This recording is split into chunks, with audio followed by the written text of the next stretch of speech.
আমাদের গত এক দেড় মাস পূর্বে আমাদের দেশ যে স্বাধীন হয়েছে বা যুদ্ধ যেটা হয়ে গেছে, এখানেও কিন্তু আপনার এখন পর্যন্ত 1000 ছাত্র নিখোঁজ আছে। 1000 ছাত্র নিখোঁজ আছে, তাদেরকে পাওয়া যাচ্ছে না। আর যারা পাওয়া গেছে, যারা শহীদ হয়েছে, খুন হয়েছে, 1000-এর বেশি লিস্ট হয়ে গেছে, আরও লিস্ট চলতেছে, হইতেছে, কাজ চলতেছে। তাহলে যাদেরকে পাওয়া যাচ্ছে না এরা মনে করেন কি লুকায় রয়েছে কোথাও? কি বলেন? এরাও শহীদের মানে অন্তর্ভুক্ত। তাহলে মোটামুটি ধরতে পারেন কমপক্ষে 2000 মানুষ কি হয়েছে? খুন হয়েছে, 2000 মানুষ শহীদ হয়েছে।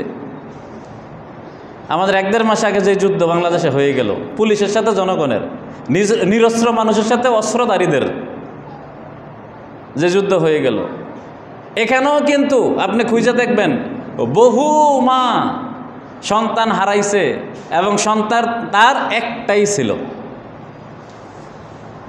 তার একটা মাত্র ছেলেই ছিল। এই একটা ছেলেই কি হয়ে গেছে? পুলিশের গুলিতে নিহত হয়েছে, শহীদ হয়েছে। তো এই জন্য আমরা এখন, তারা কি না খাইয়া মারা গেছে? তারাও খাবে, আল্লাহ তাআলা তাদেরও ব্যবস্থা করবেন। মানে সরকার যারা আছে তারাও তাদের প্রতি খেয়াল করার চেষ্টা করতেছে, তারাও তাদেরকে অনুদান দিবে।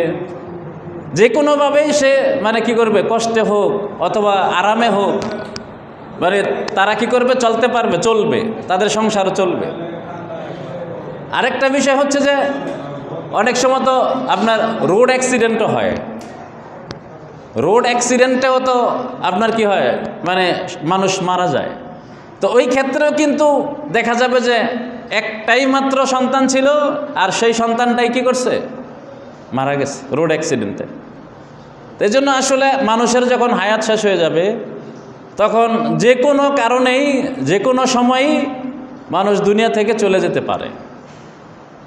তো এই জন্য সাহস না হারানো। এখানে আমাদের সবচেয়ে বড় দুর্বলতা যেটা, সেটা হচ্ছে আমাদের ইমানে দুর্বলতা। আর এই জন্য তাবলীগের মধ্যে এই কথাটাই সর্বপ্রথম বলা হয়। আমাদের মানে ওই সন্তান কম বা বেশি, মানে এই জন্য দিনের কাজ করতে পারা বা না পারা, কুরবানি করতে পারা বা না পারা, এটা আসলে মূল বিষয় না। আমাদের মূল বিষয় হচ্ছে আমাদের ইমানে দুর্বলতা। ইমানে দুর্বলতা। আমার এক মামা, উনি আপনার সন্তান অনেকগুলো, 7 জন সন্তান, 7 সিস্টার, মানে ওনার 7টাই মাইয়া। তো ওই দিন মা বলতেছিলেন যে মানে ওনার তো ছোটো ভাই, এই জন্য উনি নাম ধরে বলতেছিলেন যে অমুকের 2টা ছেলে হয়েছিল, বাকি 2টাই মারা গেছে। হওয়ার পরে জীবিত হয়েছে, কিন্তু 2-1 দিনের ভিতরে মারা গেছে। তো মেয়ে যে কয়টা হয়েছে ওই কয়টা একটাও মরে নাই। তাহলে 2টা ছেলে হয়েছিল, মারা গেছে, আর 7টা মেয়ে হয়েছে, এরা জীবিত আছে। তাহলে ওনার তো সন্তান হয়েছে ঠিকই, কিন্তু কি হয় নাই, ছেলে জীবিত থাকে নাই। তো এখন আমরাও যদি এমনটা মনে করি যে আমার সন্তান হয়েছিল কিন্তু ছেলে হয় নাই, মানে যা আছে মানে মেয়েই, তো আল্লাহ তাআলা আমাকে এমনই দিছিলেন, বাকি সর্বক্ষেত্রে আমি আল্লাহর উপরে ভরসা করি, সর্বক্ষেত্রে আমি আল্লাহ পাকের উপরে ভরসা করি।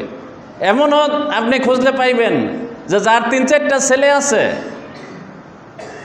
এই 3-4 ছেলের বাপ মা সুবিধায় নাই, কিন্তু যার কোনো ছেলে নাই সে সুবিধায় আছে, সে ভালো অবস্থায় আছে, এমনও খুঁজলে পাইবেন। তো এগুলো সব আল্লাহ পাকের কুদরত, এগুলো করেনা বলা জাত একমাত্র আল্লাহ তাআলা। আমরা গতকালকে একটা নিউজ পাইলাম একটা এলাকায়, যে এক বাপের সন্তান আছে 3টা, ছেলে 3টা।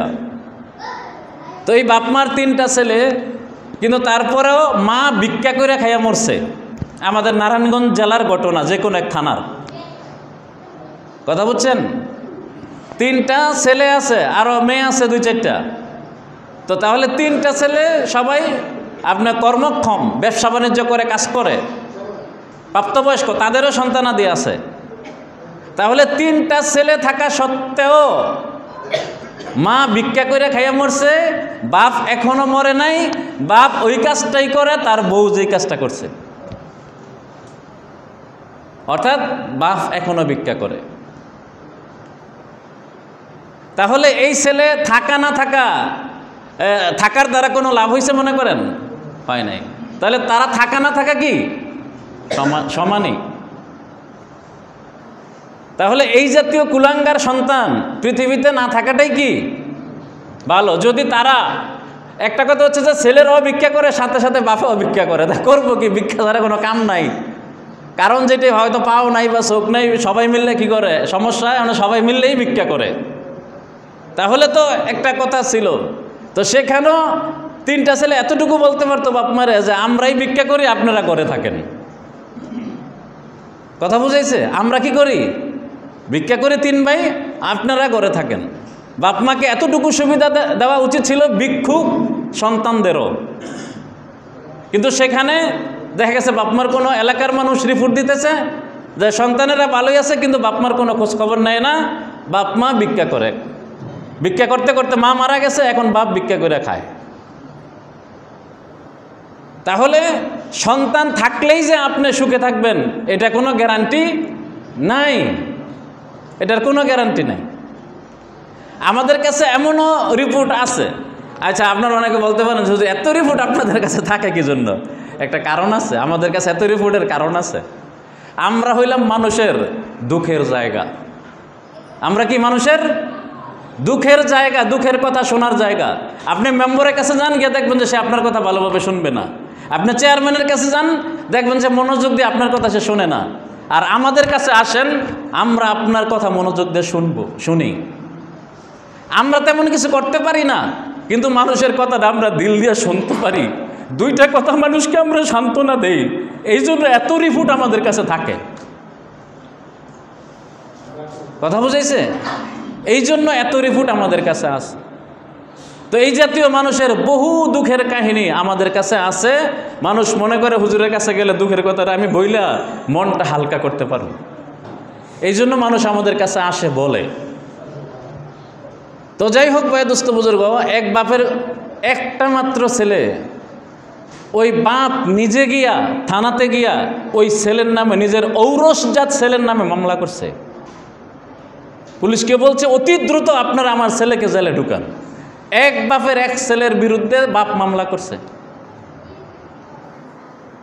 কেন? বাপ বলতেছে তার জ্বালায় যন্ত্রণায়, তার দুষ্টামির কারণে আমি দীর্ঘদিন যাবৎ রাত্রে ঘুমাইতে পারি না, আমি শান্তিতে ঘুমাইতে পারি না, সে আমাদেরকে ডিস্টার্ব করে। কথা বুঝাইছে? কিছুদিন আগে আপনারা শুনছেন সাদ ভাই টাঙ্গাইলে না কোন জায়গায় যান, ওই যে বাপে মেরে লাইছে ফোলারে, গাজীপুরে বাপ কি করছে, ছেলের পেটে কোপ দিছে, কুড়াল না কি জানি দিয়া, পরে ছেলে কি করছে, মারা গেছে। খুব সুখে দিছে মনে করেন এটা বাপে শান্তি পাইয়া ফোলার পেটের মধ্যে কোপ দিছে মনে করেন? না, বাপ মারে জ্বালাইতেছে ফুইয়া ছাই করে ফেলাইছে। এই জন্য বাপ কি করছে, পোলার পেটের মধ্যে কুড়াল দিয়া কোপ দিছে, পরে পোলা মারা গেছে। তো এই জন্য যে কথাটা বলতেছিলাম, ওই মানুষের উপরে নির্ভর করা এটা ইসলাম না, এটা ইসলামের শিক্ষা না। আল্লাহ তাআলা বলছেন ওয়া ইয়াতাওয়াক্কাল আলাল্লাহি ফাহুয়া হাসবু, যেই ব্যক্তি আল্লাহ পাকের উপরে ভরসা করবে তার যাবতীয় সমস্ত সমস্যার সমাধানের জন্য আল্লাহ যথেষ্ট। আমরা তো ভরসা করতে পারি না। নতুন সরকার গঠন হয়েছে, ভরসা করে ইউনূসের উপরে, ডক্টর ইউনূস এই করবে সেই করবে। তারপরে আমি ফেসবুকে পোস্ট দিছি, আল্লাহর উপরে ভরসা না করে ডক্টর ইউনূসের উপরে ভরসা করলে রাষ্ট্র যে পর্যায়ে আছে আরো তলায় যাইব,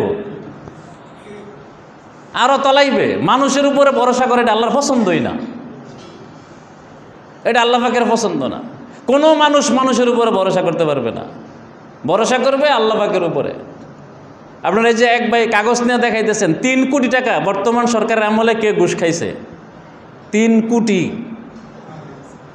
ডিসি নিয়োগ দিতে গিয়া। কথা বুঝাচ্ছে?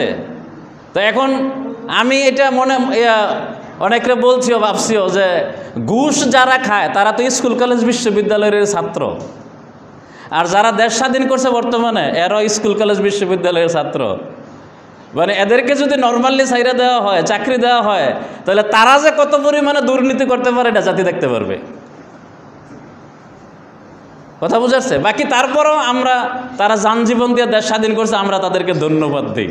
বাকি পরবর্তী জীবনটাও যেন সাধুতার সাথে হয়, এটা আমরা চাই। এরকম কোটি কোটি টাকা ঘুষ খাবে, এটা তো আমরা মানে কামনা করি না, চাই না আমরা।